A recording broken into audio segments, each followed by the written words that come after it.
ਸਤਿ ਸ਼੍ਰੀ ਅਕਾਲ, ਤੁਸੀਂ ਦੇਖ ਰਹੇ ਹੋ ਪੰਜਾਬ ਮੇਲ ਯੂਐਸਏ ਟੀਵੀ। ਮੈਂ ਹਾਂ ਬਰਨ ਕੌਰ ਮਾਨ। ਖਬਰਾਂ ਦੇ ਬੁਲੇਟਿਨ ਵਿੱਚ ਤੁਹਾਡਾ ਸਵਾਗਤ। ਪੇਸ਼ ਨੇ ਪਹਿਲਾਂ ਝੁੜਵੀਆਂ ਖਬਰਾਂ। ਭਾਰਤ ਤੋਂ ਸਿੱਧੀਆਂ ਉਡਾਣਾਂ ਬੰਦ, 2 ਲੱਖ ਰੁਪਏ ਖਰਚ ਕੇ ਕੈਨੇਡਾ ਜਾ ਰਹੇ ਨੇ ਵਿਦਿਆਰਥੀ। ਕੈਨੇਡਾ ਸ਼ੁਰੂ ਕਰ ਰਿਹਾ ਕੋਵਿਡ-19 ਵੈਕਸੀਨ ਪਾਸਪੋਰਟ। 75ਵੇਂ ਸੁਤੰਤਰਤਾ ਦਿਵਸ ਮੌਕੇ ਜੋ ਬਾਈਡਨ ਵੱਲੋਂ ਭਾਰਤ ਨੂੰ ਵਧਾਈਆਂ। ਤਾਲਿਬਾਨ ਅੱਤਵਾਦੀਆਂ ਦਾ ਅਫਗਾਨਿਸਤਾਨ ਤੇ ਵੱਧਦਾ ਕਬਜ਼ਾ, ਹਜ਼ਾਰਾਂ ਅਮਰੀਕੀ ਫੌਜੀ ਮੁੜ ਪਹੁੰਚੇ ਕਾਬੁਲ। ਅਮਰੀਕੀ ਕੈਨੇਡਾ ਬਾਰਡਰ ਤੇ 83 ਕਿਲੋ ਕੋਕੇਨ ਨਾਲ ਗੁਰਦੀਪ ਸਿੰਘ ਮੰਗਟ ਗ੍ਰਿਫਤਾਰ।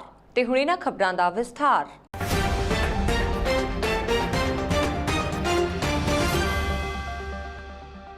ਕੋਰੋਨਾ ਦੇ ਵੱਧਦੇ ਮਾਮਲਿਆਂ ਦੇ ਮੱਦੇਨਜ਼ਰ ਕੈਨੇਡਾ ਸਰਕਾਰ ਵੱਲੋਂ ਭਾਰਤ ਤੋਂ ਸਿੱਧੀਆਂ ਉਡਾਣਾਂ ਤੇ ਲੱਗੀ ਪਾਬੰਦੀ 21 ਸਤੰਬਰ ਤੱਕ ਵਧਾ ਦਿੱਤੀ ਗਈ ਹੈ। ਉੱਥੇ ਹੀ ਹੁਣ ਵਿਦਿਆਰਥੀਆਂ ਨੂੰ ਆਪਣੀ ਮੰਜ਼ਿਲ ਤੱਕ ਪਹੁੰਚਣ ਲਈ ਵੱਡੀ ਮਾਤਰਾ ਵਿੱਚ ਭੁਗਤਾਨ ਕਰਨ ਲਈ ਮਜਬੂਰ ਹੋਣਾ ਪੈ ਰਿਹਾ ਹੈ। ਸੂਤਰਾਂ ਨੇ ਦੱਸਿਆ ਕਿ ਪੰਜਾਬ ਅਤੇ ਚੰਡੀਗੜ੍ਹ ਤੋਂ ਵੱਡੀ ਗਿਣਤੀ ਵਿੱਚ ਵਿਦਿਆਰਥੀ ਜਿਨ੍ਹਾਂ ਨੇ ਕੈਨੇਡੀਅਨ ਯੂਨੀਵਰਸਿਟੀਆਂ ਵਿੱਚ ਦਾਖਲਾ ਲੈ ਲਿਆ ਹੈ, ਉਹ ਖਰਚਿਆਂ ਦੇ ਬਾਵਜੂਦ ਆਪਣੀ ਮੰਜ਼ਿਲ ਤੱਕ ਪਹੁੰਚਣ ਲਈ ਅਸਿੱਧੇ ਰਸਤਿਆਂ ਨੂੰ ਅਪਣਾ ਰਹੇ ਨੇ। ਉਹਨਾਂ ਵਿੱਚੋਂ ਜ਼ਿਆਦਾਤਰ Germany, Mexico, Malaysia, Maldives, Serbia, Qatar ਅਤੇ ਹੋਰ ਦੇਸ਼ਾਂ ਤੋਂ ਹੋ ਕੇ ਜਾ ਰਹੇ ਨੇ। ਇਨ੍ਹਾਂ ਅਸਿੱਧੇ ਰਸਤਿਆਂ ਦੇ ਲਈ ਹਵਾਈ ਕਿਰਾਇਆ ਸਿੱਧੀਆਂ ਉਡਾਣਾਂ ਦੀ ਤੁਲਨਾ ਵਿੱਚ 2-3 ਗੁਣਾ ਜ਼ਿਆਦਾ ਹੈ। ਬਠਿੰਡਾ ਦੇ ਤਲਵੰਡੀ ਸਾਬੋ ਦੀ ਚਰਨਪ੍ਰੀਤ ਕੌਰ ਕੁਝ ਦਿਨ ਪਹਿਲਾਂ ਹੀ ਮੈਕਸੀਕੋ ਤੋਂ ਹੁੰਦੇ ਹੋਏ ਕੈਨੇਡਾ ਆਈ ਹੈ। ਇਸ ਯਾਤਰਾ ਵਿੱਚ ਉਸਨੇ 2 ਲੱਖ ਰੁਪਏ ਤੋਂ ਵੱਧ ਖਰਚਾ ਕੀਤਾ। ਪੰਜਾਬ ਦਾ ਇੱਕ ਹੋਰ ਵਿਦਿਆਰਥੀ ਦਿੱਲੀ ਤੋਂ ਫ੍ਰੈਂਕਫਰਟ ਹੁੰਦੇ ਹੋਏ ਟੋਰਾਂਟੋ ਗਿਆ। ਉਸਨੇ 28 ਘੰਟੇ ਤੱਕ ਟਰਮੀਨਲ ਤੇ ਇੰਤਜ਼ਾਰ ਕੀਤਾ ਤੇ ਫਿਰ ਮੌਂਟਰੀਅਲ ਲਈ ਉਡਾਣ ਭਰੀ ਅਤੇ ਉੱਥੋਂ ਟੋਰਾਂਟੋ ਲਈ ਇੱਕ ਟ੍ਰੇਨ ਵਿੱਚ ਸਵਾਰ ਹੋਇਆ। ਸੂਤਰਾਂ ਨੇ ਕਿਹਾ ਕਿ ਸੰਭਾਵਤ ਤੀਜੀ ਲਹਿਰ ਦੇ ਖੌਫ ਦਰਮਿਆਨ ਮਾਪੇ ਆਪਣੇ ਬੱਚਿਆਂ ਨੂੰ ਵਿਦੇਸ਼ ਭੇਜਣ ਦੀ ਜਲਦ ਵਿੱਚ ਨੇ, ਭਾਵੇਂ ਹੀ ਉਹਨਾਂ ਨੂੰ ਵਾਧੂ ਕੀਮਤ ਕਿਉਂ ਨਾ ਚੁਕਾਉਣੀ ਪਵੇ। ਇੱਕ ਵਿਦਿਆਰਥੀ ਦੇ ਮਾਤਾ-ਪਿਤਾ ਨੇ ਦੱਸਿਆ ਕਿ ਲਗਭਗ ਸਾਰੇ ਵਿਦਿਆਰਥੀ ਪਹਿਲੀ ਵਾਰ ਵਿਦੇਸ਼ ਯਾਤਰਾ ਕਰ ਰਹੇ ਨੇ। ਉਹਨਾਂ ਵਿੱਚ ਜ਼ਿਆਦਾਤਰ ਏਜੰਟਾਂ ਜ਼ਰੀਏ ਜਾ ਰਹੇ ਨੇ। ਉਹਨਾਂ ਦਾ ਖੁਦ ਦਾ ਪੁੱਤਰ ਇਸ ਹਫ਼ਤੇ ਦੋਹੇ ਰਾਸਤਿਓਂ ਕੈਨੇਡਾ ਲਈ ਉਡਾਣ ਭਰਨ ਲਈ ਤਿਆਰ ਹੈ। ਦੁਨੀਆ ਭਰ ਵਿੱਚ ਕੋਰੋਨਾ ਵਾਇਰਸ ਦਾ ਪ੍ਰਕੋਪ ਦੇਖਣ ਨੂੰ ਮਿਲ ਰਿਹਾ। ਕੈਨੇਡਾ ਇੱਕ ਡਿਜੀਟਲ ਵੈਕਸੀਨ ਪਾਸਪੋਰਟ ਬਣਾਉਣ ਲਈ ਕੰਮ ਕਰ ਰਿਹਾ, ਜੋ ਨਾਗਰਿਕਾਂ ਨੂੰ ਵਿਦੇਸ਼ ਯਾਤਰਾ ਦੀ ਆਗਿਆ ਦੇਵੇਗਾ। ਇਹ ਅਗਲੇ ਕੁਝ ਮਹੀਨਿਆਂ ਵਿੱਚ ਮੁਹੱਈਆ ਹੋ ਜਾਏਗਾ। ਅਜਿਹਾ ਕੈਨੇਡਾ ਦੇ ਸਰਕਾਰੀ ਅਧਿਕਾਰੀਆਂ ਨੇ ਬੁੱਧਵਾਰ ਨੂੰ ਕਿਹਾ। ਇਸ ਤੋਂ ਪਹਿਲਾਂ ਕਿ ਪਾਸਪੋਰਟ ਬਣਾਇਆ ਜਾ ਸਕੇ, ਓਟਾਵਾ ਨੂੰ 10 ਸੂਬਿਆਂ ਅਤੇ 3 ਉੱਤਰੀ ਖੇਤਰਾਂ ਨਾਲ ਇੱਕ ਆਮ ਦ੍ਰਿਸ਼ਟੀਕੋਣ ਤੇ ਸਹਿਮਤ ਹੋਣ ਦੀ ਲੋੜ ਹੈ, ਜੋ ਕੋਵਿਡ-19 ਦੇ ਖਿਲਾਫ ਟੀਕਾਕਰਨ ਲਈ ਜ਼ਿੰਮੇਵਾਰ ਹਨ। ਇਮੀਗ੍ਰੇਸ਼ਨ ਮੰਤਰੀ ਮਾਰਕੋ ਮੈਂਡਸੀਨੋ ਨੇ ਕਿਹਾ ਕਿ ਯਕੀਨੀ ਕਰਨ ਲਈ ਇੱਕ ਅਹਿਮ ਕਦਮ ਹੈ ਕਿ ਕੈਨੇਡਾ ਦੇ ਲੋਕਾਂ ਕੋਲ ਉਹ ਦਸਤਾਵੇਜ਼ ਹੋਣ ਜਿਨ੍ਹਾਂ ਦੀ ਉਹਨਾਂ ਨੂੰ ਇੱਕ ਵਾਰ ਮੁੜ ਸੁਰੱਖਿਅਤ ਯਾਤਰਾ ਕਰਨ ਦੌਰਾਨ ਲੋੜ ਹੋਵੇਗੀ। ਯੂਰਪੀ ਸੰਘ ਵਿੱਚ ਇੱਕ ਵੈਕਸੀਨ ਪਾਸਪੋਰਟ ਪ੍ਰਣਾਲੀ ਹੈ ਜੋ ਲੋਕਾਂ ਨੂੰ ਖੇਤਰ ਦੇ ਅੰਦਰ ਸੁਤੰਤਰ ਤੌਰ ਤੇ ਯਾਤਰਾ ਕਰਨ ਦੀ ਇਜਾਜ਼ਤ ਦਿੰਦੀ ਹੈ। ਕਈ ਹੋਰ ਦੇਸ਼ ਘਰੇਲੂ ਵਰਤੋਂ ਅਤੇ ਕੌਮਾਂਤਰੀ ਯਾਤਰਾ ਦੋਹਾਂ ਲਈ ਵੈਕਸੀਨ ਪਾਸਪੋਰਟ ਤੇ ਕੰਮ ਕਰ ਰਹੇ ਨੇ। ਕੈਨੇਡਾ ਕੋਲ ਦੁਨੀਆ 'ਚ ਸਭ ਤੋਂ ਚੰਗਾ ਟੀਕਾਕਰਨ ਰਿਕਾਰਡ ਹੈ। 31 ਜੁਲਾਈ ਤੱਕ 12 ਸਾਲ ਅਤੇ ਉਸ ਤੋਂ ਬਾਅਦ ਉਮਰ ਦੇ 81% ਲੋਕਾਂ ਨੂੰ ਪਹਿਲੀ ਡੋਜ਼ ਮਿਲ ਚੁੱਕੀ ਹੈ। 78% ਨੂੰ ਦੋਵੇਂ ਡੋਜ਼ ਦਿੱਤੀਆਂ ਜਾ ਚੁੱਕੀਆਂ ਨੇ। ਭਾਰਤ ਆਪਣਾ 75ਵਾਂ ਸੁਤੰਤਰਤਾ ਦਿਵਸ ਮਨਾ ਰਿਹਾ। ਅਮਰੀਕਾ ਨੇ ਭਾਰਤ ਨੂੰ ਆਜ਼ਾਦੀ ਦਿਵਸ ਦੇ ਮੌਕੇ ਤੇ ਵਧਾਈ ਦਿੱਤੀ। ਸੁਤੰਤਰਤਾ ਦਿਵਸ ਦੇ ਮੌਕੇ ਤੇ ਭਾਰਤ ਨੂੰ ਵਧਾਈ ਦਿੰਦੇ ਹੋਏ ਅਮਰੀਕੀ ਰਾਸ਼ਟਰਪਤੀ ਜੋ ਬਾਈਡਨ ਨੇ ਕਿਹਾ ਕਿ ਭਾਰਤ ਅਤੇ ਅਮਰੀਕਾ ਦੇ ਵਿੱਚ ਸਾਂਝੇਦਾਰੀ ਪਹਿਲਾਂ ਨਾਲੋਂ ਜ਼ਿਆਦਾ ਮਹੱਤਵਪੂਰਨ ਹੈ। ਇਕੱਠੇ ਮਿਲ ਕੇ ਸਾਨੂੰ ਦੁਨੀਆ ਨੂੰ ਇਹ ਦਿਖਾਉਣਾ ਚਾਹੀਦਾ ਹੈ ਕਿ ਸਾਡੇ ਦੋ ਮਹਾਨ ਅਤੇ ਵੰਨ-ਸੁਵੰਨੇ ਲੋਕਤੰਤਰ ਹਰ ਜਗ੍ਹਾ ਲੋਕਾਂ ਲਈ ਕੰਮ ਕਰ ਸਕਦੇ ਨੇ। ਬਾਈਡਨ ਨੇ ਇੱਕ ਬਿਆਨ ਵਿੱਚ ਕਿਹਾ, ਮੈਂ ਉਹਨਾਂ ਸਾਰਿਆਂ ਨੂੰ ਵਧਾਈ ਦਿੰਦਾ ਹਾਂ ਜੋ ਭਾਰਤ, ਅਮਰੀਕਾ ਅਤੇ ਦੁਨੀਆ ਭਰ ਵਿੱਚ ਆਜ਼ਾਦੀ ਦਿਵਸ ਮਨਾ ਰਹੇ ਨੇ। ਸਾਰਿਆਂ ਨੂੰ ਇੱਕ ਸੁਰੱਖਿਅਤ ਅਤੇ ਖੁਸ਼ਹਾਲ ਭਾਰਤੀ ਸੁਤੰਤਰਤਾ ਦਿਵਸ ਦੀ ਕਾਮਨਾ ਕਰਦਾ ਹਾਂ। ਅਮਰੀਕੀ ਰਾਸ਼ਟਰਪਤੀ ਨੇ ਕਿਹਾ, ਭਾਰਤ ਨੇ ਮਹਾਤਮਾ ਗਾਂਧੀ ਦੇ ਦਰਸਾਏ ਸੱਚ ਅਤੇ ਅਹਿੰਸਾ ਦੇ ਮਾਰਗ ਤੇ ਚੱਲਦੇ ਹੋਏ 15 ਅਗਸਤ 1947 ਨੂੰ ਆਜ਼ਾਦੀ ਦੀ ਆਪਣੀ ਲੰਬੀ ਯਾਤਰਾ ਪੂਰੀ ਕੀਤੀ। ਉਹਨਾਂ ਦੇ ਵਿਚਕਾਰ ਸੰਬੰਧਾਂ ਨੇ ਸਾਡੀ ਭਾਈਵਾਲੀ ਨੂੰ ਮਜ਼ਬੂਤ ਕੀਤਾ ਹੈ। ਅਫਗਾਨਿਸਤਾਨ ਵਿੱਚ ਤਾਲਿਬਾਨ ਦੇਸ਼ ਦੇ ਵੱਡੇ ਹਿੱਸਿਆਂ ਤੇ ਤੇਜ਼ੀ ਨਾਲ ਆਪਣਾ ਕਬਜ਼ਾ ਵਧਾਉਂਦਾ ਜਾ ਰਿਹਾ। ਤਾਲਿਬਾਨ ਨੇ ਸ਼ੁੱਕਰਵਾਰ ਨੂੰ ਅਫਗਾਨਿਸਤਾਨ ਦੇ ਦੱਖਣੀ ਹਿੱਸੇ ਦਾ ਲਗਭਗ ਮੁਕੰਮਲ ਕਬਜ਼ਾ ਕਰ ਲਿਆ, ਜਿੱਥੇ ਉਸਨੇ 4 ਹੋਰ ਸੂਬਿਆਂ ਦੀਆਂ ਰਾਜਧਾਨੀਆਂ ਤੇ ਕਬਜ਼ਾ ਕਰ ਲਿਆ। ਇਸ ਦੌਰਾਨ ਅਮਰੀਕਾ ਦੇ ਰਾਸ਼ਟਰਪਤੀ ਜੋ ਬਾਈਡਨ ਦੇ ਪ੍ਰਸ਼ਾਸਨ ਨੇ ਸ਼ੁੱਕਰਵਾਰ ਨੂੰ 3000 ਹੋਰ ਫੌਜੀਆਂ ਨੂੰ ਕਾਬੁਲ ਹਵਾਈ ਅੱਡੇ ਤੇ ਭੇਜਿਆ ਤਾਂ ਜੋ ਅਮਰੀਕੀ ਦੂਤਵਾਸ ਤੋਂ ਅਧਿਕਾਰੀਆਂ ਨੂੰ ਕੱਢਣ ਵਿੱਚ ਸਹਾਇਤਾ ਮਿਲ ਸਕੇ। ਇਸ ਦੇ ਨਾਲ ਹੀ ਹਜ਼ਾਰਾਂ ਹੋਰ ਸੈਨਿਕਾਂ ਨੂੰ ਖੇਤਰ ਵਿੱਚ ਤਾਇਨਾਤੀ ਲਈ ਭੇਜਿਆ ਗਿਆ। ਅਮਰੀਕੀ ਅਧਿਕਾਰੀਆਂ ਅਤੇ ਕਰਮਚਾਰੀਆਂ ਦੀ ਸੁਰੱਖਿਅਤ ਨਿਕਾਸੀ ਲਈ ਸੈਨਿਕਾਂ ਦੀ ਅਸਥਾਈ ਅਸਥਾਈ ਤਾਇਨਾਤੀ ਦਰਸਾਉਂਦੀ ਹੈ ਕਿ ਅਮਰੀਕੀ ਫੌਜਾਂ ਦੀ ਪੂਰੀ ਵਾਪਸੀ ਨਾਲ ਕੁਝ ਹਫ਼ਤੇ ਪਹਿਲਾਂ ਤਾਲਿਬਾਨ ਹੌਲੀ-ਹੌਲੀ ਕਾਬੁਲ ਵੱਲ ਵਧ ਰਿਹਾ ਹੈ। ਅਫਗਾਨਿਸਤਾਨ ਨੂੰ ਆਖਰੀ ਵੱਡਾ ਝਟਕਾ ਹੈਲਮੰਡ ਪ੍ਰਾਂਤ ਦੀ ਰਾਜਧਾਨੀ ਤੋਂ ਆਪਣਾ ਕੰਟਰੋਲ ਗੁਆਉਣ ਦੇ ਰੂਪ ਵਿੱਚ ਲੱਗਾ, ਜਿੱਥੇ ਅਮਰੀਕਾ, ਬ੍ਰਿਟਿਸ਼ ਅਤੇ ਹੋਰ ਗੱਠਜੋੜ ਨਾਟੋ ਸਹਿਯੋਗੀਆਂ ਨੇ ਪਿਛਲੇ 2 ਦਹਾਕਿਆਂ ਤੋਂ ਭਿਆਨਕ ਲੜਾਈਆਂ ਲੜੀਆਂ। ਇਸ ਸੂਬੇ ਵਿੱਚ ਤਾਲਿਬਾਨ ਨੂੰ ਤਬਾਹ ਕਰਨ ਦੀਆਂ ਕੋਸ਼ਿਸ਼ਾਂ ਵਿੱਚ ਸੰਘਰਸ਼ ਦੌਰਾਨ ਸੈਂਕੜੇ ਪੱਛਮੀ ਸੈਨਿਕ ਮਾਰੇ ਗਏ। ਇਸ ਦਾ ਉਦੇਸ਼ ਅਫਗਾਨਿਸਤਾਨ ਦੀ ਕੇਂਦਰ ਸਰਕਾਰ ਅਤੇ ਫੌਜ ਨੂੰ ਕੰਟਰੋਲ ਦਾ ਬਿਹਤਰ ਮੌਕਾ ਦੇਣਾ ਸੀ। ਅਮਰੀਕਾ ਦੇ ਵਿਦੇਸ਼ ਵਿਭਾਗ ਨੇ ਕਿਹਾ ਕਿ ਦੂਤ ਘਰ ਕੰਮ ਕਰਦਾ ਰਹੇਗਾ, ਪਰ ਹਜ਼ਾਰਾਂ ਵਾਧੂ ਅਮਰੀਕੀ ਸੈਨਿਕਾਂ ਨੂੰ ਭੇਜਣ ਦਾ ਫੈਸਲਾ ਇਸ ਗੱਲ ਦਾ ਸੰਕੇਤ ਹੈ ਕਿ ਤਾਲਿਬਾਨ ਦੇ ਦਬਦਬੇ ਨੂੰ ਰੋਕਣ ਦੀ ਅਫਗਾਨ ਸਰਕਾਰ ਦੀ ਸਮਰੱਥਾ ਵਿੱਚ ਅਮਰੀਕੀ ਵਿਸ਼ਵਾਸ ਘਟ ਰਿਹਾ ਹੈ। ਅਫਗਾਨਿਸਤਾਨ ਵਿੱਚ ਅਮਰੀਕੀ ਮੁਹਿੰਮ ਨੂੰ ਇਸ ਮਹੀਨੇ ਦੇ ਅੰਤ ਤੱਕ ਖਤਮ ਕਰਨ ਦੇ ਅਡਿੱਗ ਬਾਈਡਨ ਨੇ ਵੀਰਵਾਰ ਸਵੇਰੇ ਵਾਧੂ ਅਸਥਾਈ ਫੌਜਾਂ ਨੂੰ ਭੇਜਣ ਦਾ ਆਦੇਸ਼ ਦਿੱਤਾ। ਇਸ ਤੋਂ ਪਹਿਲਾਂ ਰਾਤ ਨੂੰ ਉਹਨਾਂ ਨੇ ਰਾਸ਼ਟਰੀ ਸੁਰੱਖਿਆ ਅਧਿਕਾਰੀਆਂ ਨਾਲ ਸਲਾਹ ਮਸ਼ਵਰਾ ਕੀਤਾ। ਵਿਦੇਸ਼ ਮੰਤਰੀ ਟੋਨੀ ਬਲਿੰਕਨ ਅਤੇ ਰੱਖਿਆ ਮੰਤਰੀ ਲੋਇਡ ਆਸਟਨ ਨੇ ਵੀਰਵਾਰ ਨੂੰ ਅਫਗਾਨਿਸਤਾਨ ਦੇ ਰਾਸ਼ਟਰਪਤੀ ਅਸ਼ਰਫ ਗਨੀ ਨਾਲ ਯੋਜਨਾ ਤੇ ਤਾਲਮੇਲ ਲਈ ਫੋਨ ਤੇ ਗੱਲ ਕੀਤੀ। ਅਮਰੀਕਾ ਤੇ ਤਾਲਿਬਾਨ ਅਧਿਕਾਰੀਆਂ ਨੂੰ ਸਿੱਧੀ ਚੇਤਾਵਨੀ ਦਿੱਤੀ ਹੈ ਕਿ ਜੇਕਰ ਉਹ ਅਸਥਾਈ ਅਮਰੀਕੀ ਫੌਜੀ ਤਾਇਨਾਤੀ ਦੌਰਾਨ ਅਮਰੀਕੀਆਂ ਤੇ ਹਮਲਾ ਕਰਦਾ ਹੈ ਤਾਂ ਇਸ ਦਾ ਜਵਾਬੀ ਕਾਰਵਾਈ ਕੀਤੀ ਜਾਵੇਗੀ। ਬ੍ਰਿਟੇਨ ਦਾ ਰੱਖਿਆ ਮੰਤਰਾਲਾ ਆਪਣੇ ਬਾਕੀ ਸੈਨਿਕਾਂ ਦੀ ਸੁਰੱਖਿਅਤ ਵਾਪਸੀ ਲਈ ਕਰੀਬ 600 ਵਾਧੂ ਸੈਨਿਕ ਅਫਗਾਨਿਸਤਾਨ ਭੇਜੇਗਾ। ਅਮਰੀਕਾ ਕੈਨੇਡਾ ਬਾਰਡਰ ਤੇ ਕਮਰਸ਼ੀਅਲ ਟਰਾਂਸਪੋਰਟ ਟਰੱਕ ਟ੍ਰੇਲਰ ਵਿੱਚ ਲੁਕਾ ਕੇ ਲਿਜਾਈ ਰਹੀ 83 ਕਿਲੋ ਕੋਕੀਨ ਨਾਲ ਬਰੈਂਪਟਨ ਦੇ 86 ਸਾਲਾ ਟਰੱਕ ਡਰਾਈਵਰ ਗੁਰਦੀਪ ਸਿੰਘ ਮੰਗਟ ਨੂੰ ਕੈਨੇਡੀਅਨ ਬਾਰਡਰ ਅਧਿਕਾਰੀਆਂ ਅਤੇ RCMP ਵੱਲੋਂ ਗ੍ਰਿਫਤਾਰ ਅਤੇ ਚਾਰਜ ਕੀਤਾ ਗਿਆ। ਲੰਘੀ 9 ਅਗਸਤ 2021 ਵਾਲੇ ਦਿਨ ਅਮਰੀਕਾ ਤੋਂ ਕੈਨੇਡਾ ਦਾਖਲ ਹੋਣ ਸਮੇਂ ਬਰੈਂਪਟਨ ਵਾਸੀ ਗੁਰਦੀਪ ਸਿੰਘ ਮੰਗਟ ਦੇ ਟਰੱਕ ਟ੍ਰੇਲਰ ਨੂੰ ਜਦੋਂ ਸੈਕੰਡਰੀ ਇੰਸਪੈਕਸ਼ਨ ਲਈ ਬਾਹਰ ਕੱਢਿਆ ਗਿਆ ਤਾਂ ਜਾਂਚ ਦੌਰਾਨ ਇਹ ਬਰਾਮਦਗੀ ਹੋਈ। ਗੁਰਦੀਪ ਮੰਗਟ ਦੀ ਸਾੜਨੀ ਅਦਾਲਤ ਵਿੱਚ ਪੇਸ਼ੀ 19 ਅਗਸਤ ਦੀ ਪਈ ਹੈ। ਇਸ ਮਾਮਲੇ ਦੀ ਹੋਰ ਤਫਤੀਸ਼ RCMP ਵੱਲੋਂ ਕੀਤੀ ਜਾ ਰਹੀ ਹੈ। ਯਾਦ ਰਹੇ, ਕੈਨੇਡੀਅਨ ਅਤੇ ਅਮਰੀਕਨ ਸੁਰੱਖਿਆ ਅਧਿਕਾਰੀਆਂ ਵੱਲੋਂ ਵੱਡੇ ਪੱਧਰ ਤੇ ਨਸ਼ਿਆਂ ਦੀਆਂ ਬਰਾਮਦਗੀਆਂ ਕੀਤੀਆਂ ਜਾ ਰਹੀਆਂ ਨੇ। ਅਫਗਾਨਿਸਤਾਨ ਵਿੱਚ ਤਾਲਿਬਾਨ ਦੇ ਤੇਜ਼ੀ ਨਾਲ ਵੱਧ ਰਹੇ ਕੰਟਰੋਲ ਵਿਚਾਲੇ ਮਹਿਲਾ ਕਾਰਕੁਨਾਂ ਤੇ ਪੱਤਰਕਾਰਾਂ ਸਮੇਤ ਤਕਰੀਬਨ 20,000 ਅਫਗਾਨ ਨਾਗਰਿਕਾਂ ਦੇ ਮੁੜ ਵਸੇਵੇ ਵਿੱਚ ਕੈਨੇਡਾ ਮਦਦ ਕਰੇਗਾ। ਕੈਨੇਡੀਅਨ ਇਮੀਗ੍ਰੇਸ਼ਨ ਮੰਤਰੀ ਮਾਰਕਰ ਮੈਂਸੀਨੋ ਨੇ ਸ਼ੁੱਕਰਵਾਰ ਇੱਕ ਪ੍ਰੈਸ ਕਾਨਫਰੰਸ ਦੌਰਾਨ ਇਹ ਜਾਣਕਾਰੀ ਦਿੱਤੀ। ਉਹਨਾਂ ਨੇ ਕੈਨੇਡਾ 20,000 ਤੋਂ ਵੱਧ ਅਫਗਾਨ ਸ਼ਰਨਾਰਥੀਆਂ ਦੇ ਸਵਾਗਤ ਲਈ ਇੱਕ ਵਿਸ਼ੇਸ਼ ਇਮੀਗ੍ਰੇਸ਼ਨ ਪ੍ਰੋਗਰਾਮ ਬਣਾਏਗਾ। ਜ਼ਿਕਰਯੋਗ ਹੈ ਕਿ ਪਿਛਲੇ ਹਫ਼ਤੇ ਕੈਨੇਡਾ ਨੇ ਐਲਾਨ ਕੀਤਾ ਸੀ ਕਿ ਉਹ ਅਫਗਾਨਿਸਤਾਨ ਵਿੱਚ ਕੈਨੇਡਾ ਦੇ ਫੌਜੀ ਯਤਨਾਂ 'ਚ ਸਹਾਇਤਾ ਕਰਨ ਵਾਲਿਆਂ ਲਈ ਬਣਾਏ ਗਏ ਵਿਸ਼ੇਸ਼ ਇਮੀਗ੍ਰੇਸ਼ਨ ਪ੍ਰੋਗਰਾਮਾਂ ਜ਼ਰੀਏ ਹਜ਼ਾਰਾਂ ਅਫਗਾਨਿਸਤਾਨੀ ਨਾਗਰਿਕਾਂ ਦਾ ਮੁੜ ਵਸੇਵਾ ਕਰੇਗਾ। ਬਰਤਾਨੀਆ ਦੇ ਰੱਖਿਆ ਮੰਤਰੀ ਵੇਨ ਵਾਲਸ ਨੇ ਕਿਹਾ ਕਿ ਰਾਸ਼ਟਰਪਤੀ ਬਾਈਡਨ ਦਾ ਅਫਗਾਨਿਸਤਾਨ ਛੱਡਣ ਦਾ ਫੈਸਲਾ ਇੱਕ ਗਲਤ ਸੀ ਅਤੇ ਅਮਰੀਕਾ ਦੇ ਇਸ ਫੈਸਲੇ ਨਾਲ ਅਫਗਾਨਿਸਤਾਨ ਵਿੱਚ ਤਾਲਿਬਾਨ ਨੂੰ ਮਜ਼ਬੂਤੀ ਮਿਲੀ ਹੈ। ਇੱਕ ਨਿਊਜ਼ ਚੈਨਲ ਨਾਲ ਗੱਲਬਾਤ ਕਰਦਿਆਂ ਵੇਨ ਵਾਲਸ ਨੇ ਆਖਿਆ ਕਿ ਅਫਗਾਨਿਸਤਾਨ 'ਚ ਤਾਲਿਬਾਨ ਦੀ ਵਾਪਸੀ ਦਾ ਖਾਮਿਆਜ਼ਾ ਕੌਮਾਂਤਰੀ ਭਾਈਚਾਰੇ ਨੂੰ ਭੁਗਤਣਾ ਪਏਗਾ। ਉਹਨਾਂ ਨੇ ਕਿਹਾ ਕਿ ਉਹਨਾਂ ਨੂੰ ਡਰ ਹੈ ਕਿ ਉੱਥੇ ਅਲ-ਕਾਇਦਾ ਆਪਣੀਆਂ ਜੜ੍ਹਾਂ ਮੁੜ ਤੋਂ ਜਮਾ ਲਵੇਗਾ। ਬਰਤਾਨੀਆ ਦੇ ਰੱਖਿਆ ਮੰਤਰੀ ਨੇ ਅਫਗਾਨਿਸਤਾਨ ਵਿੱਚ ਫੌਜ ਨੂੰ ਵਾਪਸ ਬੁਲਾਉਣ ਲਈ ਅਮਰੀਕਾ ਦੇ ਸਾਬਕਾ ਰਾਸ਼ਟਰਪਤੀ ਟਰੰਪ ਪ੍ਰਸ਼ਾਸਨ ਦੁਆਰਾ ਕਤਰ ਦੀ ਰਾਜਧਾਨੀ ਦੋਹਾ 'ਚ ਤਾਲਿਬਾਨ ਦੇ ਨਾਲ ਕੀਤੇ ਗਏ ਸਮਝੌਤੇ ਨੂੰ ਬੇਕਾਰ ਸੌਦਾ ਕਰਾਰ ਦਿੱਤਾ। ਉਹਨਾਂ ਨੇ ਕਿਹਾ ਕਿ ਬਰਤਾਨੀਆ ਨੇ ਇਸ ਦਾ ਵਿਰੋਧ ਕਰਨ ਦੀ ਕੋਸ਼ਿਸ਼ ਕੀਤੀ ਸੀ। ਵਾਲਿਸ ਨੇ ਕਿਹਾ ਕਿ ਦੋਹਾਂ ਸਮਝੌਤਿਆਂ ਨੇ ਅਫਗਾਨਿਸਤਾਨ ਸਰਕਾਰ ਨੂੰ ਕਮਜ਼ੋਰ ਕਰ ਦਿੱਤਾ। ਹੁਣ ਅਸੀਂ ਤਾਲਿਬਾਨ ਨੂੰ ਲਗਾਤਾਰ ਤਾਕਤਵਰ ਹੁੰਦਾ ਦੇਖ ਰਹੇ ਹਾਂ।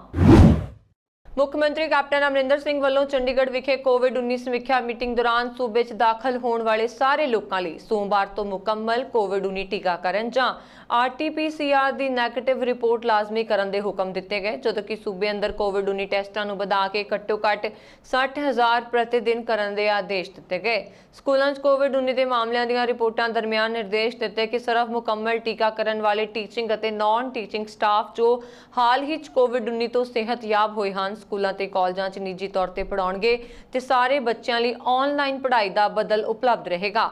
ਮੁੱਖ ਮੰਤਰੀ ਨੇ ਸਕੂਲਾਂ ਦੇ ਵਿਦਿਆਰਥੀਆਂ ਤੇ ਸਟਾਫ ਦੇ ਘੱਟੋ-ਘੱਟ 10,000 ਟੈਸਟ ਪ੍ਰਤੀ ਦਿਨ ਲੈਣ ਦੇ ਹੁਕਮ ਦਿੱਤੇ ਨੇ। ਉਹਨਾਂ 'ਚੋਂ 0.2% ਤੋਂ ਉੱਪਰ ਪੋਜ਼ਿਟਿਵ ਦਰ ਵਾਲੇ ਜ਼ਿਲ੍ਹਿਆਂ, ਸ਼ਹਿਰਾਂ ਤੇ ਸਥਿਤੀ 'ਚ ਸੁਧਾਰ ਹੋਣ ਤੱਕ ਚੌਥੀ ਅਤੇ ਇਸ ਤੋਂ ਹੇਠਲੀਆਂ ਕਲਾਸਾਂ ਲਈ ਨਿੱਜੀ ਤੌਰ ਤੇ ਪੜ੍ਹਾਈ ਬੰਦ ਕਰਨ ਲਈ ਕਿਹਾ। ਮੁੱਖ ਮੰਤਰੀ ਨੇ ਸਕੂਲਾਂ ਨੂੰ ਨਿਰਦੇਸ਼ ਦਿੱਤਾ ਕਿ ਉਹ ਪ੍ਰਤੀ ਬੈਂਚ ਸਿਰਫ ਇੱਕ ਬੱਚੇ ਦੇ ਬੈਠਣ ਦੀ ਆਗਿਆ ਦੇਣ। ਉਹਨਾਂ ਟੀਕਾਕਰਨ ਲਈ ਅਧਿਆਪਕਾਂ ਤੇ ਗੈਰ ਅਧਿਆਪਨ ਮਾਮਲੇ ਨੂੰ ਤਰਜੀਹ ਦੇਣ ਦੇ ਵੀ ਆਦੇਸ਼ ਦਿੱਤੇ।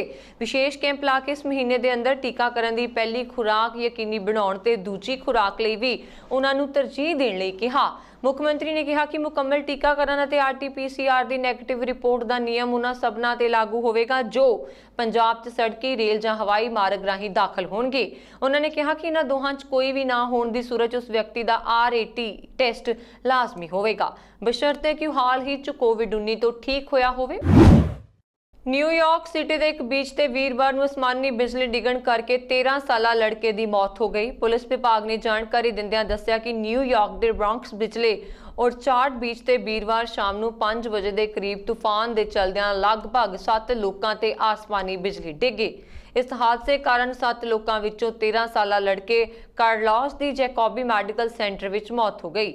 ਆਸਮਾਨੀ ਬਿਜਲੀ ਦੇ ਸ਼ਿਕਾਰ ਲੋਕਾਂ ਵਿੱਚੋਂ ਇੱਕ 13 ਸਾਲਾ ਲੜਕੀ ਸਟੈਸੀ ਸਾਲਦੀਵਾਰ ਨੇ ਦੱਸਿਆ ਕਿ ਇੱਕ ਬਹੁਤ ਵੱਡੀ ਬਿਜਲੀ ਉਸਦੇ ਸਾਹਮਣੇ ਆਈ, ਜਿਸ ਕਾਰਨ ਉਸਦੇ ਮੂੰਹ ਵਿੱਚੋਂ ਖੂਨ ਨਿਕਲਣਾ ਸ਼ੁਰੂ ਹੋ ਗਿਆ। ਫਿਰ ਜਦੋਂ ਉਹ ਹੋਸ਼ ਵਿੱਚ ਆਈ ਤਾਂ ਉਹ ਐਂਬੂਲੈਂਸ ਵਿੱਚ ਸੀ। ਇਸ ਬਿਜਲੀ ਦੇ ਸ਼ਿਕਾਰ ਹੋਰ ਲੋਕਾਂ ਵਿੱਚ ਇੱਕ 41 ਸਾਲਾ ਆਦਮੀ, ਇੱਕ 33 ਸਾਲਾ ਔਰਤ, 14 ਅਤੇ 5 ਸਾਲ ਦੇ 2 ਲੜਕੇ ਤੇ ਇੱਕ 12 ਸਾਲਾ ਲੜਕੀ ਸ਼ਾਮਲ ਸੀ। ਕੁਝ ਸਾਲ ਪਹਿਲਾਂ ਦੁਨੀਆ ਭਰ 'ਚ ਖੂਬਸੂਰਤ ਰਹਿਣ ਲਈ ਸਭ ਤੋਂ ਵਧੀਆ ਥਾਂ ਦਾ ਖਿਤਾਬ ਹਾਸਲ ਕਰਨ ਵਾਲਾ ਕੈਨੇਡਾ ਦਾ ਸ਼ਹਿਰ ਵੈਨਕੂਵਰ ਅੱਜ ਦੁਨੀਆ ਭਰ ਦੇ ਨੰਬਰ 1 ਪ੍ਰਦੂਸ਼ਿਤ ਸ਼ਹਿਰਾਂ ਦੀ ਸੂਚੀ ਵਿੱਚ ਸ਼ਾਮਲ ਹੋ ਗਿਆ, ਜਿਸ ਦਾ ਕਾਰਨ ਅਮਰੀਕਾ ਤੇ ਕੈਨੇਡਾ ਦੇ ਜੰਗਲਾਂ ਨੂੰ ਲੱਗੀ ਅੱਗ ਦਾ ਫੈਲਿਆ ਧੂਆਂ ਹੈ। ਧੂਏ ਕਾਰਨ ਅੱਜ ਵੈਨਕੂਵਰ ਇਲਾਕੇ 'ਚ ਦਿਨ ਵੇਲੇ ਹਨੇਰਾ ਮਹਿਸੂਸ ਕੀਤਾ ਜਾਂਦਾ ਹੈ। ਅਮਰੀਕਾ ਦੀ ਐਨਵਾਇਰਨਮੈਂਟਲ ਪ੍ਰੋਟੈਕਸ਼ਨ ਏਜੰਸੀ ਵੱਲੋਂ ਜਾਰੀ ਕੀਤੇ ਗਏ 에ਅਰ ਕੁਆਲਿਟੀ ਇੰਡੈਕਸ ਵਿੱਚ 0 ਤੋਂ 500 ਤੱਕ ਹਵਾ ਦੀ ਗੁਣਵੱਤਾ ਦਾ ਮਾਪਦੰਡ ਕੀਤਾ ਗਿਆ, ਜਿਸ ਵਿੱਚ 0 ਵਧੀਆ 에ਅਰ ਕੁਆਲਿਟੀ ਤੇ 51 ਤੋਂ 100 ਮੋਡਰੇਟ, 101 ਤੋਂ 150 ਅਨਹੈਲਥੀ ਫॉर ਸੈਂਸਿਟਿਵ ਗਰੁੱਪ, 151 ਤੋਂ 200 ਅਨਹੈਲਥੀ, 201 ਤੋਂ 300 ਸਿਹਤ ਲਈ ਹਾਨੀਕਾਰਕ ਤੇ 301 ਤੋਂ 500 ਤੱਕ ਸਿਹਤ ਲਈ ਬਹੁਤ ਜ਼ਿਆਦਾ ਹਾਨੀਕਾਰਕ ਦੱਸੀ ਗਈ। ਇਟਲੀ ਵਿੱਚ ਗੁਰਦੁਆਰਾ ਸਾਹਿਬ ਵਿੱਚ ਨਤਮਸਤਕ ਹੋਣ ਜਾਣ ਵਾਲਿਆਂ ਤੇ ਸਰਕਾਰ ਵੱਲੋਂ ਕੋਈ ਪਾਬੰਦੀ ਨਹੀਂ ਲਾਈ ਗਈ। ਪ੍ਰੈਸ ਨਾਲ ਜਾਣਕਾਰੀ ਸਾਂਝੀ ਕਰਦਿਆਂ ਸਿੱਖ ਗੁਰਦੁਆਰਾ ਪ੍ਰਬੰਧਕ ਕਮੇਟੀ ਇਟਲੀ ਦੇ ਪ੍ਰਧਾਨ ਨੇ ਦੱਸਿਆ ਕਿ ਪਿਛਲੇ ਦਿਨੀ ਸਰਕਾਰ ਵੱਲੋਂ COVID-19 ਦਿਸ਼ਾ ਨਿਰਦੇਸ਼ਾਂ ਵਿੱਚ ਸੋਧ ਕਰਨ ਤੋਂ ਬਾਅਦ ਸਾਰੇ ਧਾਰਮਿਕ ਅਦਾਰਿਆਂ ਨੂੰ ਕੋਰੋਨਾ ਵਾਇਰਸ ਦੇ ਚਲਦਿਆਂ ਨਵੀਆਂ ਹਦਾਇਤਾਂ ਭੇਜੀਆਂ ਗਈਆਂ, ਜਿਨ੍ਹਾਂ ਮੁਤਾਬਕ ਮੂੰਹ ਤੇ ਮਾਸਕ ਲਾਉਣਾ ਤੇ ਇੱਕ ਦੂਜੇ ਤੋਂ ਦੂਰੀ ਬਣਾਈ ਰੱਖਣਾ ਪਹਿਲਾਂ ਦੀ ਤਰ੍ਹਾਂ ਜ਼ਰੂਰੀ ਹੈ। ਉੱਥੇ ਹੀ ਨਵੇਂ ਦਿਸ਼ਾ ਨਿਰਦੇਸ਼ਾਂ ਮੁਤਾਬਕ ਗੁਰਦੁਆਰਾ ਸਾਹਿਬ ਆਉਣ ਲਈ ਗ੍ਰੀਨ ਪਾਸ ਦਾ ਹੋਣਾ ਜਾਂ ਨਾ ਹੋਣਾ ਕੋਈ ਬਹੁਤ ਹੀ ਤਵੱਜੋ ਨਹੀਂ ਰੱਖਦਾ। COVID-19 ਕਾਰਨ ਇਟਲੀ ਪ੍ਰਸ਼ਾਸਨ ਵੱਲੋਂ ਸਾਰੇ ਪੁਖਤਾ ਪ੍ਰਬੰਧ ਕੀਤੇ ਗਏ ਨੇ ਤੇ ਜ਼ਿਆਦਾ ਭੀੜ ਵਾਲੇ ਇਲਾਕਿਆਂ ਵਿੱਚ ਗ੍ਰੀਨ ਪਾਸ ਵੀ ਲਾਜ਼ਮੀ ਹੋਇਆ ਹੈ, ਪਰ ਗੁਰਦੁਆਰਾ ਸਾਹਿਬ ਜਾਣ ਲਈ ਗ੍ਰੀਨ ਪਾਸ ਦਾ ਹੋਣਾ ਜ਼ਰੂਰੀ ਨਹੀਂ। ਲਿਬਨਾਨ ਵਿੱਚ ਐਤਵਾਰ ਸਵੇਰੇ ਬਾਲਣ ਦੇ ਇੱਕ ਟੈਂਕਰ ਟਰੱਕ ਵਿੱਚ ਧਮਾਕਾ ਹੋ ਗਿਆ। ਇਸ ਧਮਾਕੇ ਵਿੱਚ 20 ਲੋਕਾਂ ਦੀ ਮੌਤ ਹੋ ਗਈ ਅਤੇ ਕਈ ਲੋਕ ਜ਼ਖਮੀ ਹੋ ਗਏ। ਧਮਾਕੇ ਦਾ ਕਾਰਨ ਫਿਲਹਾਲ ਸਾਫ਼ ਨਹੀਂ ਹੈ। ਲਿਬਨਾਨ ਦੇ ਰੈੱਡ ਕਰਾਸ ਨੇ ਜਾਣਕਾਰੀ ਦਿੱਤੀ। ਲਿਬਨਾਨ ਦੇ ਰੈੱਡ ਕਰਾਸ ਵੱਲੋਂ ਦੱਸਿਆ ਗਿਆ ਕਿ ਤਲੇਲ ਪਿੰਡ ਤੋਂ ਉਸ ਦਿਨ ਦਲਾਂ ਨੂੰ 20 ਲਾਸ਼ਾਂ ਮਿਲੀਆਂ ਨੇ। ਧਮਾਕੇ ਵਿੱਚ ਜ਼ਖਮੀ ਹੋਏ ਝੁਲਸੇ 79 ਲੋਕਾਂ ਨੂੰ ਕੱਢਿਆ ਗਿਆ। ਲਿਬਨਾਨ ਦੇ ਸਿਹਤ ਮੰਤਰੀ ਹਮਦਦ ਹਸਨ ਨੇ ਉੱਤਰੀ ਲਿਬਨਾਨ ਅਤੇ ਰਾਜਧਾਨੀ ਬੇਰੂਤ ਦੇ ਸਾਰੇ ਹਸਪਤਾਲਾਂ ਨੂੰ ਕਿਹਾ ਹੈ ਕਿ ਉਹ ਧਮਾਕੇ ਵਿੱਚ ਜ਼ਖਮੀ ਲੋਕਾਂ ਨੂੰ ਦਾਖਲ ਕਰੇ ਅਤੇ ਉਹਨਾਂ ਦੇ ਇਲਾਜ ਤੇ ਆਉਣ ਵਾਲਾ ਖਰਚ ਸਰਕਾਰ ਦੇਵੇਗੀ। ਲਿਬਨਾਨ ਨੂੰ ਤਸਕਰੀ, ਜਮਾਖੋਰੀ ਅਤੇ ਆਰਥਿਕ ਸੰਕਟ ਵਿੱਚ ਫਸੀ ਸਰਕਾਰ ਦੀ ਆਯਾਤਿਤ ਬਾਲਣ ਤੇ ਸੁਰੱਖਿਆ ਵੰਡ ਵਿੱਚ ਅਸਮਰੱਥਾ ਦੇ ਕਾਰਨ ਬਾਲਣ ਦੀ ਭਾਰੀ ਕਮੀ ਦਾ ਸਾਹਮਣਾ ਕਰਨਾ ਪੈ ਰਿਹਾ ਹੈ। ਕੈਰੀਬੀਆਈ ਦੇਸ਼ ਹੈਤੀ ਵਿੱਚ ਸ਼ਨੀਵਾਰ ਨੂੰ ਸ਼ਕਤੀਸ਼ਾਲੀ 7.2 ਦੀ ਤੀਬਰਤਾ ਦਾ ਭੂਚਾਲ ਆਇਆ। ਇਸ ਭੂਚਾਲ ਵਿੱਚ ਕਾਫੀ ਜਾਨੀ ਅਤੇ ਮਾਲੀ ਨੁਕਸਾਨ ਹੋਇਆ। ਇਸ ਭੂਚਾਲ ਕਾਰਨ ਘੱਟੋ-ਘੱਟ 304 ਲੋਕਾਂ ਦੇ ਮਾਰੇ ਜਾਣ ਦੀ ਖਬਰ ਹੈ, ਜਦਕਿ 1800 ਲੋਕ ਜ਼ਖਮੀ ਹੋਏ ਨੇ। ਭਿਆਨਕ ਭੂਚਾਲ ਦੇ ਬਾਅਦ ਇੱਥੇ ਕਈ ਇਮਾਰਤਾਂ ਮਲਬਿਆਂ ਵਿੱਚ ਤਬਦੀਲ ਹੋ ਗਈਆਂ। ਹੈਤੀ ਦੇ PM ਏਰੀਅਲ ਹੈਨਰੀ ਨੇ ਕਿਹਾ ਕਿ ਉਹ ਲੋੜਵੰਦ ਲੋਕਾਂ ਦੀ ਮਦਦ ਲਈ ਹਰ ਸੰਭਵ ਉਪਾਅ ਕਰ ਰਹੇ ਨੇ। ਹਸਪਤਾਲ ਵਿੱਚ ਜ਼ਖਮੀਆਂ ਦੀ ਗਿਣਤੀ ਵੱਧਦੀ ਜਾ ਰਹੀ ਹੈ। US ਜਿਓਲੋਜੀਕਲ ਸਰਵੇ ਮੁਤਾਬਕ ਭੂਚਾਲ ਦਾ ਕੇਂਦਰ ਹੈਤੀ ਦੀ ਰਾਜਧਾਨੀ ਪੋਰਟੋ ਪ੍ਰਿੰਸ ਹੈਤੀ ਤੋਂ 125 ਕਿਲੋਮੀਟਰ ਪੱਛਮ ਵਿੱਚ ਸੀ। ਹੈਤੀ ਦੀ ਸਿਵਲ ਪ੍ਰੋਟੈਕਸ਼ਨ ਏਜੰਸੀ ਨੇ ਟਵਿੱਟਰ ਤੇ ਜਾਣਕਾਰੀ ਦਿੱਤੀ ਕਿ ਇਸ ਘਟਨਾ ਵਿੱਚ ਹੁਣ ਤੱਕ 304 ਲੋਕਾਂ ਦੀ ਮੌਤ ਹੋ ਚੁੱਕੀ ਹੈ। ਬਚਾਅ ਅਤੇ ਰਾਹਤ ਕੰਮ ਕਰ ਰਹੀਆਂ ਟੀਮਾਂ ਨੇ ਕਈ ਲੋਕਾਂ ਨੂੰ ਮਲਬੇ ਹੇਠੋਂ ਸੁਰੱਖਿਅਤ ਕੱਢਿਆ। ਏਜੰਸੀ ਵੱਲੋਂ ਕਿਹਾ ਗਿਆ ਕਿ ਜ਼ਖਮੀਆਂ ਨੂੰ ਹਸਪਤਾਲ ਪਹੁੰਚਾਇਆ ਗਿਆ। ਹੈਤੀ ਦੇ ਪ੍ਰਧਾਨ ਮੰਤਰੀ ਨੇ ਦੇਸ਼ ਵਿੱਚ 1 ਮਹੀਨੇ ਲਈ ਐਮਰਜੈਂਸੀ ਘੋਸ਼ਿਤ ਕਰ ਦਿੱਤੀ ਹੈ। ਉਹਨਾਂ ਨੇ ਕਿਹਾ ਕਿ ਨੁਕਸਾਨ ਦਾ ਸਹੀ ਅੰਦਾਜ਼ਾ ਨਾ ਲਗਾਏ ਜਾਣ ਤੱਕ ਉਹ ਅੰਤਰਰਾਸ਼ਟਰੀ ਮਦਦ ਨਹੀਂ ਮੰਗਣਗੇ। ਉਹਨਾਂ ਨੇ ਕਿਹਾ ਕਿ ਕੁਝ ਕਸਬੇ ਪੂਰੀ ਤਰ੍ਹਾਂ ਤਬਾਹ ਹੋ ਗਏ ਨੇ। ਤੱਟੀ ਸ਼ਹਿਰ ਲੇਸ ਕੇਜ ਵਿੱਚ ਯੋਜਨਾ ਬਣਾਉਣ ਅਤੇ ਲੋਕਾਂ ਦੀ ਮਦਦ ਲੋਕ ਜੁਟੇ ਹੋਏ ਨੇ। ਪ੍ਰਧਾਨ ਮੰਤਰੀ ਹੈਨਰੀ ਨੇ ਫਿਲਹਾਲ ਮਲਬੇ ਵਿੱਚ ਫਸੇ ਲੋਕਾਂ ਨੂੰ ਬਚਾਉਣਾ ਤਰਜੀਹ ਦੱਸਿਆ ਹੈ ਅਤੇ ਲੋਕਾਂ ਨੂੰ ਇਕਜੁੱਟ ਹੋਣ ਦੀ ਅਪੀਲ ਕੀਤੀ। ਪੀਐਮ ਹੈਨਰੀ ਨੇ ਇਸ ਮਗਰੋਂ ਲੇਸ ਕੇਸ ਲਈ ਜਹਾਜ਼ ਜ਼ਰੀਏ ਉਡਾਨ ਭਰੀ। ਇਸ ਤੋਂ ਪਹਿਲਾਂ ਹੈਤੀ ਵਿੱਚ 2010 ਵਿੱਚ ਆਏ ਭੂਚਾਲ ਵਿੱਚ 3 ਲੱਖ ਲੋਕ ਮਾਰੇ ਗਏ ਸਨ। ਇਸ ਵਿਚਕਾਰ ਅਮਰੀਕੀ ਰਾਸ਼ਟਰਪਤੀ ਜੋ ਬਾਈਡਨ ਨੇ ਤੁਰੰਤ ਪ੍ਰਕਿਰਿਆ ਦਿੱਤੀ ਹੈ ਅਤੇ USAID ਐਡਮਿਨਿਸਟ੍ਰੇਟਰ ਸੰਸਥਾ ਪਾਵਰ ਹੈਤੀ ਦੀ ਮਦਦ ਵਿਚਕਾਰ ਤਾਲਮੇਲ ਬਣਾਉਣ ਲਈ ਕਿਹਾ। ਬਾਈਡਨ ਨੇ ਕਿਹਾ ਕਿ ਅਮਰੀਕੀ ਹੈਤੀ ਵਿੱਚ ਹੋਏ ਨੁਕਸਾਨ ਦਾ ਜਾਇਜ਼ਾ ਲਵੇਗਾ ਅਤੇ ਹੈਤੀ ਨੂੰ ਮੁੜ ਖੜਾ ਹੋਣ ਵਿੱਚ ਮਦਦ ਦਿੱਤੀ ਜਾਵੇਗੀ। ਵੈਨਕੂਵਰ ਕੋਸਟਲ ਹੈਲਥ ਅਥਾਰਟੀ ਵੱਲੋਂ ਕੁਝ ਕੁੱਤਿਆਂ ਨੂੰ ਸਿੱਖਿਅਤ ਕੀਤਾ ਗਿਆ ਜੋ ਕਿਸੇ ਵਿਅਕਤੀ ਨੂੰ ਸੁੰਘ ਕੇ ਉਸਦੇ ਕਰੋਨਾ ਪੀੜਿਤ ਹੋਣ ਜਾਂ ਨਾ ਹੋਣ ਬਾਰੇ ਜਾਣਕਾਰੀ ਦੇ ਸਕਣਗੇ। ਇਸ ਸੰਬੰਧੀ 3 ਕੁੱਤਿਆਂ ਨੂੰ 6 ਮਹੀਨਿਆਂ ਦੀ ਸਿਖਲਾਈ ਦੇ ਕੇ ਉਹਨਾਂ ਦਾ ਟੈਸਟ ਲਿਆ ਗਿਆ, ਜਿਸ ਦੇ ਨਤੀਜੇ 93% ਸਹੀ ਨਿਕਲੇ। ਵਿਭਾਗੀ ਅਧਿਕਾਰੀ ਟੈਰੇਸਾ ਜ਼ੁਰਬਰਗ ਅਨੁਸਾਰ ਕੁੱਤਿਆਂ ਨੂੰ ਹਵਾਈ ਅੱਡੇ ਜਾਂ ਭੀੜ ਭਾੜ ਤੇ ਆਵਾਜਾਈ ਵਾਲੀਆਂ ਥਾਵਾਂ ਤੇ ਤਾਇਨਾਤ ਕੀਤਾ ਜਾਵੇਗਾ, ਜਿਸ ਨਾਲ ਕਰੋਨਾ ਦੇ ਫੈਲਾਅ ਤੇ ਕਾਫੀ ਰੋਕ ਲੱਗ ਸਕੇਗੀ। ਉਹਨਾਂ ਨੇ ਦੱਸਿਆ ਕਿ ਮਨੁੱਖਾਂ ਦੇ ਮੁਕਾਬਲੇ ਕੁੱਤਿਆਂ ਦੀ ਸੁੰਘਣ ਸ਼ਕਤੀ ਜ਼ਿਆਦਾ ਹੁੰਦੀ ਹੈ। ਆਸਟ੍ਰੇਲੀਆ ਦੇ ਨਿਊ ਸਾਊਥ ਵੇਲਜ਼ ਦਾ ਲਾਕਡਾਊਨ ਨਿਯਮਾਂ ਦੀ ਉਲੰਘਣਾ ਕਰਨ ਤੇ ਲਾਏ ਜਾਣ ਵਾਲੇ ਜੁਰਮਾਨੇ ਦੀ ਰਾਸ਼ੀ ਵੱਧ ਜਾਵੇਗੀ। ਦਰਅਸਲ ਇਹਨਾਂ ਦਿਨਾਂ ਵਿੱਚ ਇੱਥੇ ਕੋਵਿਡ-19 ਇਨਫੈਕਸ਼ਨ ਦੇ ਮਾਮਲਿਆਂ 'ਚ ਵਾਧਾ ਦਰਜ ਕੀਤਾ ਗਿਆ। 8 ਹਫ਼ਤਿਆਂ ਤੋਂ ਲਾਕਡਾਊਨ ਲਾਗੂ ਹੈ। ਪਿਛਲੇ ਮਹੀਨੇ ਪ੍ਰੀਮੀਅਰ ਬ੍ਰੈਜ਼ਿਕਲੀਅਨ ਨੇ ਸਿਡਨੀ ਦੇ ਪੱਛਮੀ ਤੇ ਦੱਖਣੀ 'ਚ ਬੁਰੀ ਤਰ੍ਹਾਂ ਪ੍ਰਭਾਵਿਤ ਉਪਨਗਰਾਂ ਲਈ ਤੇ ਜ਼ਿਆਦਾ ਕਰੋਨਾ ਵੈਕਸੀਨ ਉਪਲਬਧ ਕਰਵਾਉਣ ਦਾ ਸੰਘੀ ਸਰਕਾਰ ਤੋਂ ਅਪੀਲ ਕੀਤੀ ਸੀ। ਦੇਸ਼ ਦੇ ਬਹੁਮਤ ਵਾਲਾ ਰਾਜ ਨਿਊ ਸਾਊਥ ਵੇਲਜ਼ 'ਚ ਸਥਾਨਕ ਇਨਫੈਕਸ਼ਨ ਦੇ ਮਾਮਲਿਆਂ 'ਚ ਵਾਧਾ ਦਰਜ ਕੀਤਾ ਗਿਆ। ਪਿਛਲੇ 24 ਘੰਟਿਆਂ 'ਚ ਇੱਥੇ 466 ਨਵੇਂ ਇਨਫੈਕਸ਼ਨਾਂ ਦੀ ਪਛਾਣ ਕੀਤੀ ਗਈ। ਲਾਕਡਾਊਨ ਤਹਿਤ ਲਾਗੂ ਨਿਯਮਾਂ ਦੀ ਉਲੰਘਣਾ ਕਰਨ ਤੇ ਪੁਲਿਸ 5000 ਆਸਟ੍ਰੇਲੀਆਈ ਡਾਲਰ ਦਾ ਜੁਰਮਾਨਾ ਲਾਉਂਦੀ ਹੈ। ਸੂਬਾ ਕਾਂਗਰਸ ਭਵਨ ਵਿੱਚ ਕਾਂਗਰਸ ਦੇ ਪੰਜਾਬ ਪ੍ਰਧਾਨ ਨਵਜੋਤ ਸਿੰਘ ਸਿੱਧੂ ਦਾ ਬਿਸਤਰਾ ਲਗਾਇਆ ਗਿਆ। ਸਿੱਧੂ ਲਈ ਨਵਾਂ ਬਿਸਤਰਾ ਖਰੀਦਿਆ ਗਿਆ। ਹਾਲਾਂਕਿ ਅਜੇ ਸਪਸ਼ਟ ਨਹੀਂ ਹੈ ਕਿ ਸਿੱਧੂ ਹੁਣ ਕਾਂਗਰਸ ਭਵਨ ਵਿੱਚ ਰਹਿਣਗੇ ਜਾਂ ਨਹੀਂ। ਸਿੱਧੂ ਕਾਂਗਰਸ ਦੇ ਦੂਜੇ ਜਿਹੇ ਪ੍ਰਧਾਨ ਹੋਣਗੇ ਜਿਨ੍ਹਾਂ ਦਾ ਕਾਂਗਰਸ ਭਵਨ ਵਿੱਚ ਬਿਸਤਰਾ ਹੈ। ਇਸ ਤੋਂ ਪਹਿਲਾਂ ਕਾਂਗਰਸ ਦੇ ਸਾਬਕਾ ਪ੍ਰਧਾਨ ਅਤੇ ਮੌਜੂਦਾ ਰਾਜ ਸਭਾ ਮੈਂਬਰ ਸ਼ਮਸ਼ੇਰ ਸਿੰਘ ਦੂਲੋ ਨੇ ਰਾਸ਼ਟਰਪਤੀ ਹੁੰਦਿਆਂ ਕਾਂਗਰਸ ਭਵਨ ਵਿੱਚ ਆਪਣਾ ਬਿਸਤਰਾ ਰੱਖਿਆ ਸੀ ਅਤੇ ਉਹ ਨਿਯਮਿਤ ਤੌਰ ਤੇ ਕਾਂਗਰਸ ਭਵਨ ਵਿੱਚ ਠਹਿਰਦੇ ਸਨ। ਨਵਜੋਤ ਸਿੰਘ ਸਿੱਧੂ ਨੇ 23 ਜੁਲਾਈ ਨੂੰ ਪ੍ਰਦੇਸ਼ ਭਵਨ ਦੀ ਕਮਾਨ ਸੰਭਾਲਦੇ ਹੋਏ ਕਾਂਗਰਸ ਭਵਨ ਵਿੱਚ ਬਿਸਤਰੇ ਲਗਾਉਣ ਦਾ ਐਲਾਨ ਕੀਤਾ ਸੀ। ਸਿੱਧੂ ਨੇ ਕਿਹਾ ਸੀ ਕਿ 15 ਅਗਸਤ ਤੋਂ ਮੇਰਾ ਬਿਸਤਰਾ ਸਿਰਫ ਕਾਂਗਰਸ ਭਵਨ ਵਿੱਚ ਹੀ ਰਹੇਗਾ। ਮੰਤਰੀਆਂ ਨੂੰ ਵੀ 3 ਘੰਟੇ ਕਾਂਗਰਸ ਦੀ ਇਮਾਰਤ ਵਿੱਚ ਬੈਠਣਾ ਚਾਹੀਦਾ ਹੈ। ਰਾਜ ਦੀ ਕਮਾਨ ਸੰਭਾਲਣ ਤੋਂ ਬਾਅਦ ਨਵਜੋਤ ਸਿੰਘ ਸਿੱਧੂ ਲਗਾਤਾਰ ਜਨ ਸੰਪਰਕ ਮੁਹਿੰਮ ਚਲਾ ਰਹੇ ਨੇ। ਇਹ ਸਨ ਹੁਣ ਤੱਕ ਦੀਆਂ ਖਬਰਾਂ। ਮੈਨੂੰ ਬਰਨ ਕੌਰ ਮਾਨ ਨੂੰ ਦਿਓ ਆ ਗਿਆ। ਹੋਰ ਖਬਰਾਂ ਦੇ ਲਈ ਸਾਡਾ YouTube ਚੈਨਲ ਪੰਜਾਬ ਮੇਲ USA TV ਜ਼ਰੂਰ ਸਬਸਕ੍ਰਾਈਬ ਕਰੋ। ਸਤਿ ਸ਼੍ਰੀ ਅਕਾਲ।